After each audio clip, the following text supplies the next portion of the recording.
ഇന്ന് ധീരജ് രക്തസാക്ഷി ദിനം.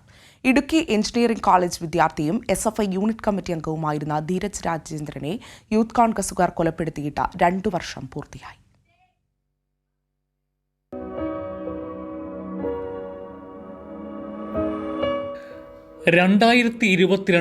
ജനുവരി 10 കോളേജ് യൂണിയൻ തെരഞ്ഞെടുപ്പിൻ്റെ പോളിംഗ് അവസാനിക്കുവാൻ മിനിറ്റുകൾ മാത്രം.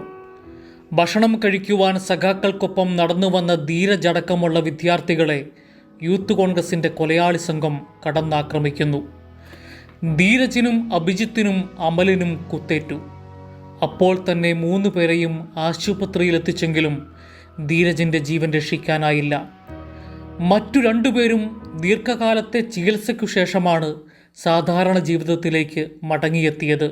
കൊലയാളികളെ തള്ളിപ്പറയാനോ കൊലപാതകത്തെ അപലപിക്കാനോ തയ്യാറാവാതെ കോൺഗ്രസ് നേതൃത്വം ഇന്നും സംരക്ഷിക്കുകയാണ്.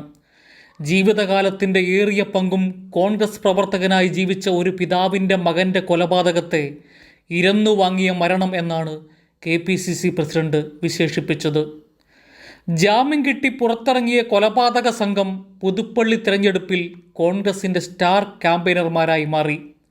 കോളേജിലെ ഏറ്റവും പ്രിയങ്കരനായിരുന്ന വിദ്യാർത്ഥി നേതാവിനെ, കലാലയത്തിൻ്റെ പാട്ടുകാരനെ കൊലപ്പെടുത്തി വിദ്യാർത്ഥികളെ ഭയപ്പെടുത്തുവാൻ ശ്രമിച്ചവർക്ക് മറുപടിയായി ആ ക്യാമ്പസിലെ വിദ്യാർത്ഥികൾ കഴിഞ്ഞ തെരഞ്ഞെടുപ്പിൽ SFIക്കെതിരില്ലാത്ത വിജയമാണ് നൽകിയത്.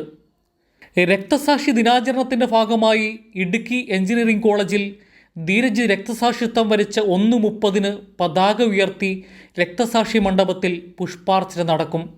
4 മണിക്ക് നടക്കുന്ന വിദ്യാർത്ഥി റാലിയും പൊതുസമ്മേളനവും DYFI അഖിലേന്ത്യാ പ്രസിഡന്റ് AA റഹീം MP ഉദ്ഘാടനം ചെയ്യും.